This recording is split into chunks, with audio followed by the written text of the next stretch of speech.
Hello everyone, this is the second lecture in which we are going to continue Kingdom Fungi. हमारा एक ही lecture था जो इससे पहले कवर हुआ था, जिसमें सिर्फ हमने इसके जनरल कैरेक्टरिस्टिक्स पढ़े थे और न्यूट्रिशन और रिप्रोडक्शन जो था वो बाकी था फंजाई का पढ़ना। आज के लेक्चर में वो हम कवर करने वाले हैं। सो फंजाई बेसिकली हेटेरोट्रोफ्स होते हैं। ऑटोट्रोफिक मोड ऑफ न्यूट्रिशन तो इनमें होता ही नहीं। हेटेरोट्रोफ्स में भी काफ़ी टाइप्स होती हैं, सेप्रोट्रोफ्स, पैरासाइट्स, सिम्बायोट्स और प्रीडेटर्स, जिनका मतलब पहले भी मैं आपको बता चुकी हूँ। सिर्फ एक प्रीडेटर का डिफरेंस अगर समझे, जैसे सेप्रोट्रोफ्स होते हैं जो डेड और डिकेइंग मैटर के ऊपर ग्रो करते हैं, सर्वाइव करते हैं। पैरासाइट्स जो होते हैं लिविंग होस्ट के अंदर, उसकी बॉडी के अंदर या बॉडी के सरफेस पे भी कई बार सर्वाइव करते हैं, लेकिन living host. Saprotroph dead decaying tissue के ऊपर। सिम्बायोट्स तुम्हें पता है कि वो किसी दूसरे ऑर्गेनिज्म के साथ म्यूचुअल रिलेशनशिप में रहते हैं, जिसमें दोनों को बेनिफिट होता है। प्रीडेटर की बात करें तो प्रीडेटर वो होते हैं जो दूसरे ऑर्गेनिज्म को डायरेक्टली खाते हैं। जैसे शेर जो है हिरन को खाता है, तो शेर जो है प्रीडेटर है। तो कुछ फंजाई जो होती है वो प्रीडेटर्स भी होती हैं। सेप्रोट्रोफ्स की बात करें तो फर्दर टू टाइप्स में हम उनको डिवाइड करते हैं, ओब्लिगेट सेप्रोट्रोफ्स और फैकल्टेटिव सेप्रोट्रोफ्स। ओब्लिगेशन जो कि 100% सेप्रोट्रोफ्स ही होते हैं। फैकल्टेटिव का मतलब फॉल्स, जो कभी कभी सेप्रोट्रोफ्स होते हैं, लेकिन मोस्ट ऑफ द टाइम वो सेप्रोट्रोफिक मोड ऑफ न्यूट्रिशन शो नहीं करते। ऐसे ही पैरासिटिक में ओब्लिगेटरी पैरासाइट जो कि 100% पैरासिटिक मोड ऑफ न्यूट्रिशन को ही फॉलो करते हैं, और फैकल्टेटिव जो कि कभी कभी ही पैरासिटिक मोड ऑफ न्यूट्रिशन को फॉलो करते हैं। एक एक करके ज़रा इनको डिटेल में देखते हैं। सेप्रोट्रोफ की अगर बात करें, when the fungus depend on dead decaying organic matter for nutrition, it is called a saprotroph. Such fungi secrete enzyme to digest the organic matter outside and absorb the simple and diffusible nutrients। पहले भी इसकी बात हो चुकी है कि जब वो डेड और डिकेइंग टिश्यू है, फॉर एग्जांपल किसी की डेड बॉडी है या फिर लीव्स हैं, वुड है, इंसेक्ट, कुछ देखा था ना, इंसेक्टिवोर्स भी होती हैं फंजाई जो इंसेक्ट की बॉडी के ऊपर भी ग्रो कर जाती हैं। तो आसपास जो है उनके जो टिश्यू है जो कि एक ऑर्गेनिक मैटर में आता है, क्योंकि कार्बन, हाइड्रोजन और ऑक्सीजन का बना होता है, वो जो है उसको डाइजेस्ट करने के लिए फंजाई जो है अपनी बॉडी से बाहर आउटसाइड जो है एंजाइम सिक्रीट करती है, जिससे आसपास जो भी ऑर्गेनिक मैटर होता है वो सिंपल इनऑर्गेनिक मैटर में ब्रेक डाउन हो जाता है उसका, और उसको फिर वो एब्जॉर्ब कर लेती है अपने बॉडी सरफेस से। If a fungus depends exclusively on dead decaying organic matter, then it is called obligate saprotroph। Example है रिजोपस और म्यूकर। रिजोपस और म्यूकर जो है काफ़ी फेमस एग्जाम्पल है। अगर आप किंगडम फंजाई पढ़ रहे हो तो इनका नाम आपको पता होना चाहिए। If a fungus normally depend on living organism but lives as a saprotroph in the absence of suitable host is called facultative saprotroph। Facultative का मतलब फॉल्स बता चुकी हूँ कि वो किसी स्पेशल कंडीशन में ही सेप्रोट्रोफिक की तरह बिहेव करता है, अदरवाइज वो लिविंग ऑर्गेनिज्म पे डिपेंड करता है, यानी कि वो पैरासिटिक है। वैसे वो पैरासिटिक है, बट जब कोई लिविंग होस्ट ही ना हो आसपास तो वो सेप्रोट्रोफ की तरह बिहेव करता है। एग्जाम्पल क्या है, टेफ्रीना डिफॉर्मेंस। उसके बाद बात करें तो पैरासाइट की बात कर लेते हैं।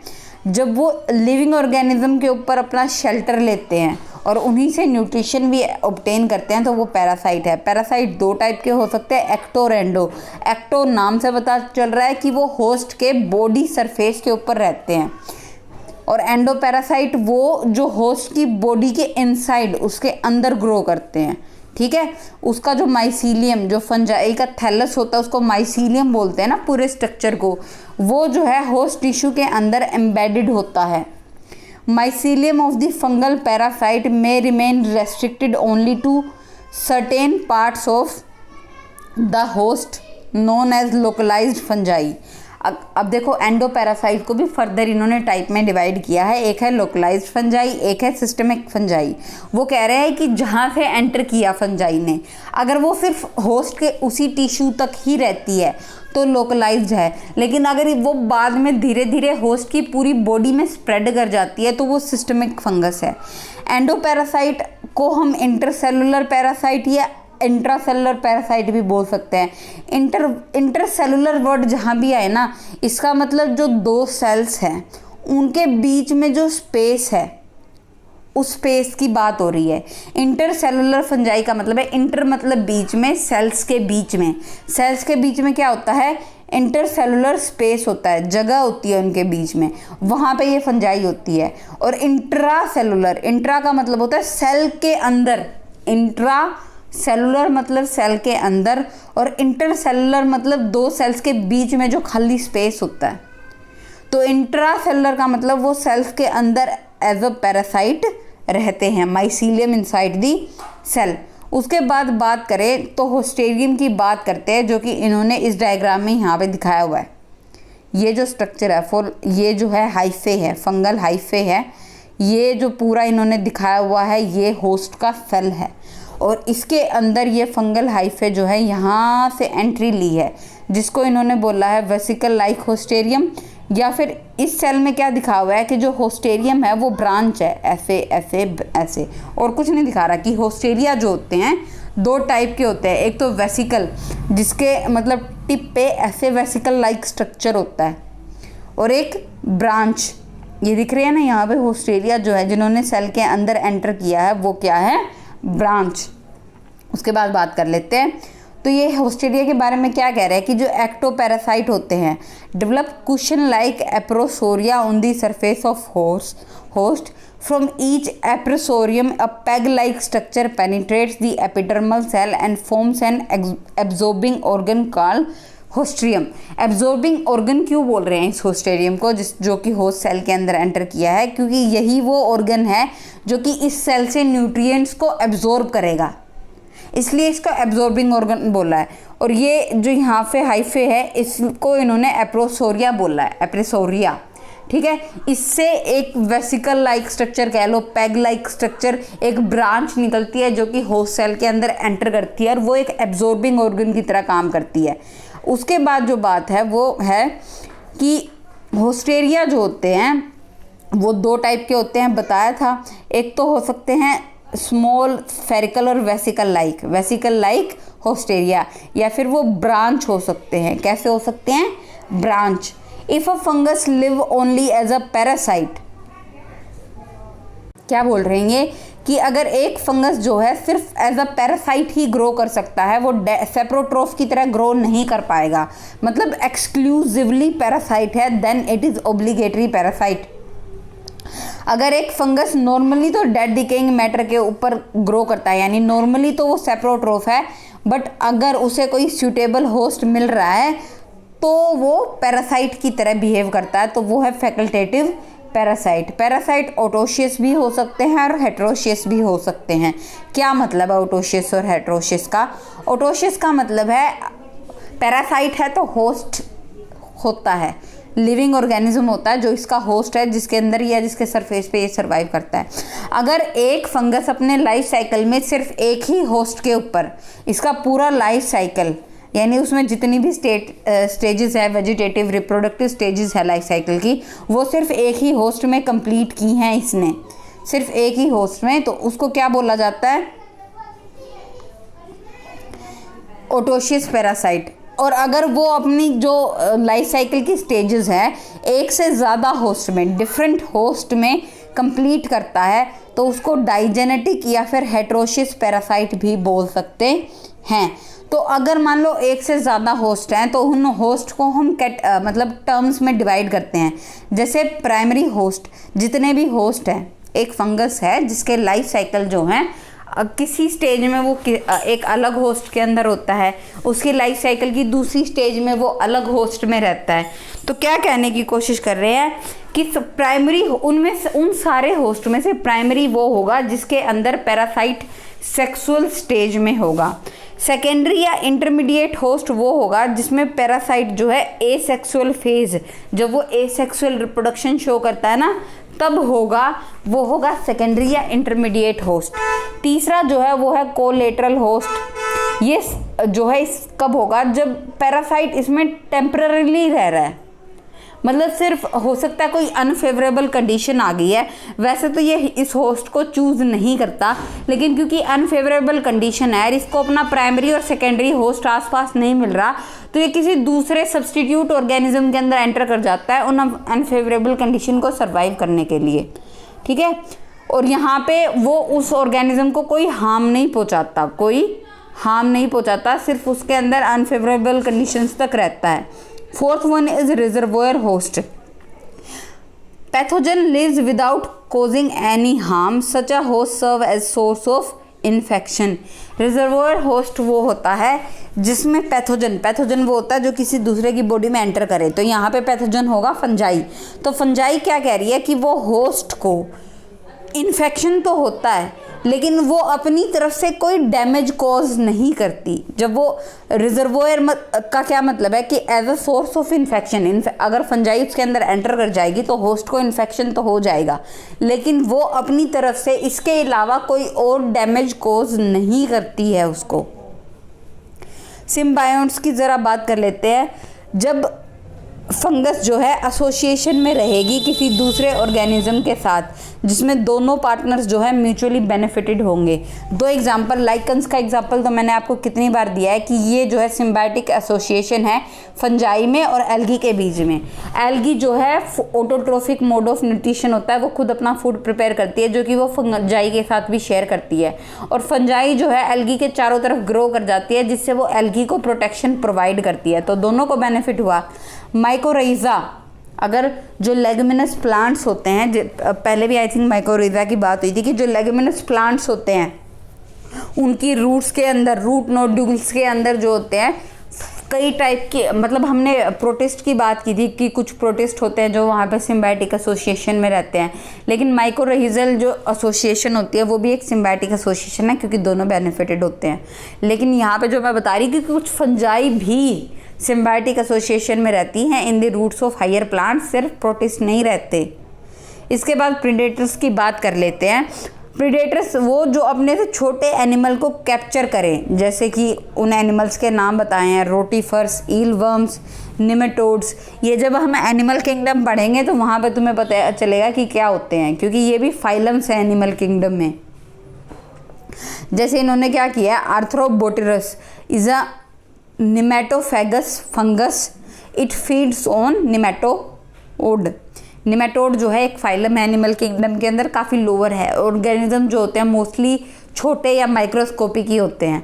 तो ये जो आर्थ्रोबोटिरस है इसको निमेटोफेगस, फेगस का मतलब होता है जो खाए, निमेटो का मतलब निमेटोड, तो ये निमेटोड के ऊपर फीड करती है, ठीक है। The fungus form a net with sticky knobs for holding the nematode passing through them. On stimulation by the worm, the part of hypha swells and animal is held. The animal is then paralyzed by the secretion of nematoxin.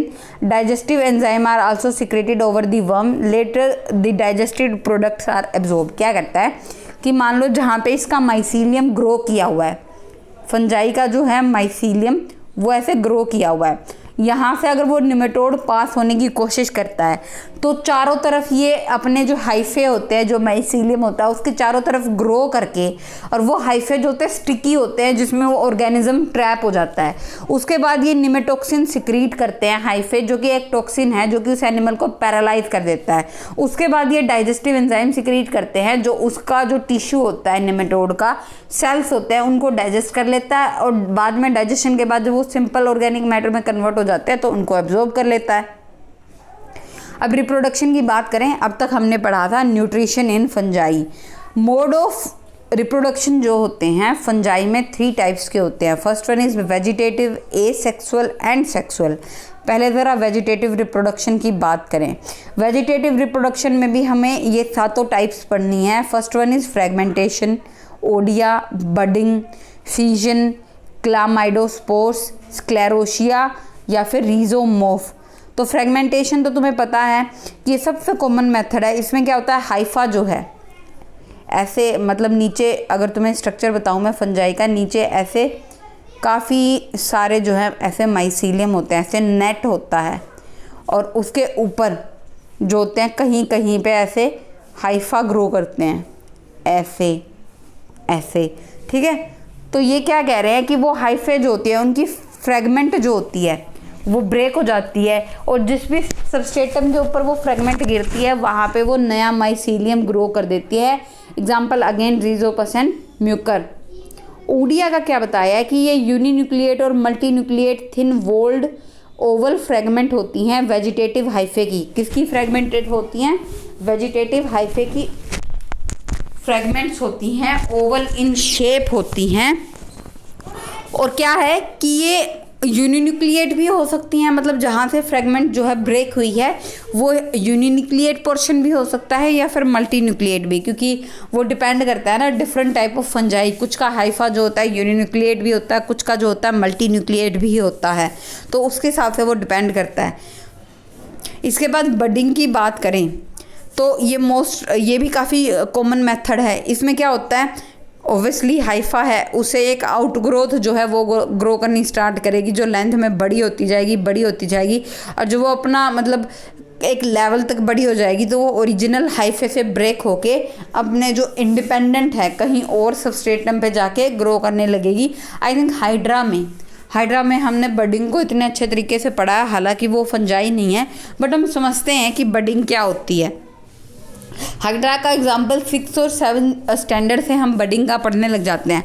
होता इनमें भी वही है कि Haifa से एक outgrowth appear होती है, ठीक है, और वो जो होती है साइज़ में बड़ी होती रहती है और जो मतलब हाइफा था उसके अंदर न्यूक्लियस डिवाइड होकर जो डॉटर न्यूक्लियाई है वो उस आउटग्रोथ के अंदर चला जाता है, और बाद में जब वो डेवलप हो जाती है मतलब एक लिमिटेड उस तक साइज़ तक डेवलप हो जाती है तो वो ओरिजिनल हाइफा जिस पे वो ग्रो हुई थी उससे डिटैच होकर कहीं और ग्रो करने लग जाती है, वहाँ पर पूरा माइसीलियम डेवलप कर देती है।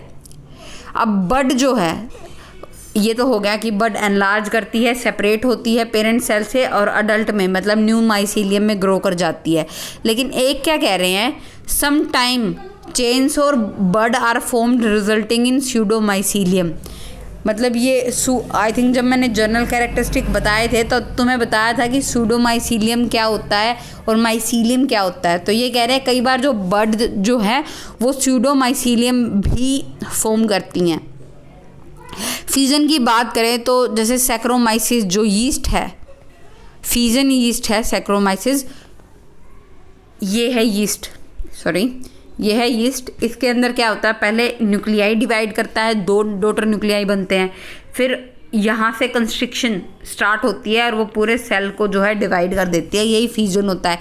जैसे बैक्टीरिया में बाइनरी फ्यूजन होता है वही इसके अंदर होता है, कोई बड़ी चीज़ नहीं है ये। उसके बाद बात करें तो क्लामाइडोस्पोर्स की बात कर रहे हैं, ये भी यूनिन्यूक्लिएट भी हो सकते हैं, मल्टीन्यूक्लिएट भी हो सकते हैं, थिन वोल्ड राउंडेड स्ट्रक्चर होते हैं जो कि वेजिटेटिव हाइफा से ही बनते हैं। They help in perennation. इनमें और ओडिया में डिफरेंस ये है कि ये मोस्टली अनफेवरेबल कंडीशंस के टाइम बनते हैं, ताकि उन कंडीशंस को सरवाइव करने के बाद जब फेवरेबल कंडीशंस आए तो ये जर्मिनेट करके पूरा माइसीलियम ग्रो कर दे। जैसे कि म्यूकर और रिजोपस ये जो होते हैं ये अंदर दिखाए हुए ना हाइफा के अंदर, ये क्लामाइडोस्पोर्स हैं। स्क्लेरोशिया जो है और रिजोमोफ जो है, इनके बारे में जब हमने थैलस ऑर्गेनाइजेशन पढ़ी थी जो हमारा लास्ट लेक्चर था उसमें पढ़ा था इनके बारे में, तो मैं दोबारा नहीं बताने वाली। उसके बाद एसेक्सुअल मेथड्स की ज़रा बात कर लेते हैं। Normally asexual reproduction occurs by the formation of various types of spores जो होते हैं वो फॉर्म होते हैं sac like structure, bag like structure, जिसको बोला जाता है स्पोरेंजिया। जिसको क्या बोला जाता है, स्पोरेंजिया जो होते हैं, जो हाइफा होते हैं उनकी टिप के ऊपर, उनकी किसके ऊपर, टिप के ऊपर ग्रो करते हैं। जैसे ये हाइफा है और इसकी टिप के ऊपर जो है स्पोरेंजिया ग्रो किए हुए हैं, ठीक है। और जिन हाइफा के ऊपर स्पोरेंजिया ग्रो करते हैं उन हाइफा को बोलते हैं स्पोरेंजियोफोर्स। उन हाइफा को क्या बोलते हैं, स्पोरेंजियोफोर्स। उसके बाद है कि एसेक्सुअल रिप्रोडक्शन में भी डिफरेंट मोड्स होते हैं, जिनमें से पहला आता है जूस्पोर्स। ये जो यहाँ पे दिखाए हुए हैं ये हैं जूस्पोर्स। मतलब स्पोरेंजियोस्पोर के अंदर जो स्पोरेंजिया के अंदर जो स्पोर्स बनते हैं वो डिफरेंट काइंड्स के होते हैं, जिनमें से एक टाइप जो है वो जू स्पोर की है। जू वर्ड जो आया, जू मतलब एनिमल, जू वर्ड जो होता है एनिमल के लिए यूज़ करते हैं। और एनिमल का और प्लांट का डिफरेंस क्या होता है कि एनिमल मूव कर सकते हैं। इनको जू स्पोर भी इसलिए बोल रहा है क्योंकि इनके पास जो होता है फ्लैजिला होता है और ये मूव कर सकते हैं। क्या कर सकते हैं? ये मूवमेंट शो करते हैं। दीज आर यूनिफ्लैजिलेट या बाईफ्लैजिलेट, यानी कि एक फ्लैजिला हो सकता है इन स्पोर्स का और एक से ज़्यादा भी हो सकते हैं। और मोटाइल स्पोर्स हैं, ऑब्वियसली मूव करते हैं। ठीक है, ये यूजुअली उन फंजाई के अंदर ग्रो करते हैं जो कि एक्वेटिक होती है, यानी कि वो पानी में ग्रो करती है। क्या हो रहा है बार बार? हाँ, एग्जाम्पल इन्होंने बताए हुए हैं, स्पोरलेजिनिया, एलोमाइसिस, तुम चाहो जितने भी एग्जाम्पल याद कर सकते हो, बस जू से तुम्हें याद आना चाहिए कि फ्लैजिला होता है इन स्पोर्स के पास और ये मोटाइल होते हैं। उसके बाद एप्लेनोस्पोर्स की बात कर लेते हैं, या स्पोरेंजियोस्पोर्स भी बोलते हैं। ये नॉन मोटाइल हैं और ये स्पोरेंजिया के अंदर एंडोजिनसली फॉर्म होते हैं। When the spores are liberated by breaking open of the sporangia, they are dispersed by wind. When they fall off suitable substratum, each grow into a mycelium. क्या बोल रहे हैं कि ये खुद तो मोटाइल होते नहीं, तो स्पोरेंजिया फोर की जो है, स्पोरेंजिया की जो है जो वॉल जो होती है बर्स्ट हो जाती है, तो वाइंड के थ्रू ये दूर दूर तक डिस्पर्स हो जाते हैं और जैसे ही इन्हें सूटेबल सबस्ट्रेटम मिलता है वहाँ पे ये ग्रो कर जाते हैं। ये देखो, ये इस डायग्राम में यही दिखा हुआ है कि इसके अंदर कितने सारे जो हैं स्पोर्स हैं। इसकी वॉल जो है वो बर्स्ट होगी, फ्लैजिला इनके पास नहीं है, सिर्फ ये वाइंड की हेल्प से दूर दूर तक मूव करते हैं और जब भी सूटेबल सबस्ट्रेटम मिलता है ग्रो कर जाते हैं। तो what is the difference between zoospore और एप्लेनोस्पोर? सिर्फ यही कि वो नॉन मोटाइल होते हैं, उनको वाइंड डिस्पर्स करती है, और वो क्या होते हैं? मोटाइल होते हैं। जूस्पोर्स क्या होते हैं? मोटाइल होते हैं और वो खुद जो होते हैं मूव करते हैं और जब सूटेबल सबस्ट्रेटम मिल जाता है तो ग्रो कर जाते हैं। उसके बाद थर्ड जो है वो है कोनिडिया।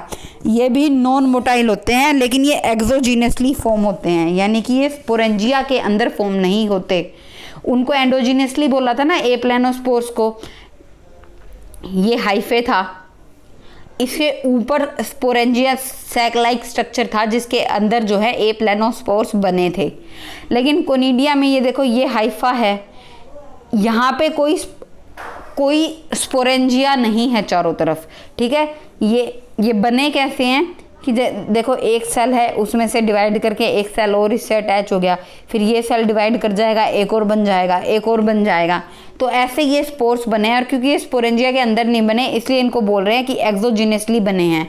ठीक है, और जिन मतलब हाइफे के ऊपर कोनिडिया स्पोर्स बनते हैं उनको बोलते हैं conidiophore. The conidiophore is an erect hyphal branch whose tip is swollen as a vesicle. इसकी टिप क्या है? स्वोलन है, दिख रही है। और पेनिसिलियम इसका एग्जाम्पल है, या एस्परजिलस इसका एग्जाम्पल है। ये पेनिसिलियम है, इसमें क्या करता है? पेनिसिलियम को ये ब्रांच क्यों बोल रहे हैं कि पहले हाइफा जो होता है वही काफ़ी सारी ऐसे ब्रांचेस बना लेता है और हर एक ब्रांच की टिप के ऊपर काफ़ी सारे कोनिडिया हैं जो कि डिवाइड होके बने हैं। लेकिन इसमें एस्परजिलस में क्या होता है? हाइफा जो होता है अनब्रांच ही रहता है और एक ही हाइफा के ऊपर काफ़ी सारी चेन्स जो हैं कोनिडिया स्पोर्स की वो बन जाती है। डायग्राम में तुम्हें डिफरेंस दिख ही रहा है कि क्यों मैं हाइफा को ब्रांच और अनब्रांच बोल रही हूँ। उसके बाद है conidia are cut off in chains in basipetal succession. Basipetal succession का क्या मतलब होता है कि जो नया कोनिडिया है वो बेस की तरफ ऐड हो रहा है, टिप की तरफ नहीं। डिवाइड जो कर रहा है वो बेस की तरफ वाला सेल कर रहा है और ऐड होते जा रहे हैं। ये जो चेन है ना कोनिडिया की, ये बढ़ती जा रही है।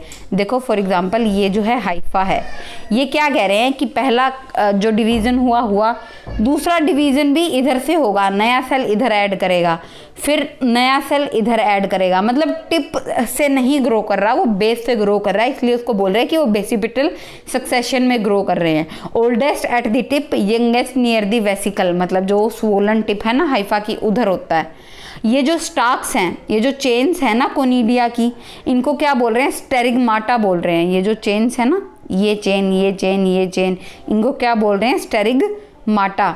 ठीक है, तो वैसे ही वाइंड के थ्रू ये डिस्पर्स हो जाएंगे और सूटेबल सबस्ट्रेटम मिलते हैं ये ग्रो कर जाएंगे। एग्जांपल ऑब्वियसली बता चुकी हूँ कि एस्परजिलस और पेनिसिलियम है।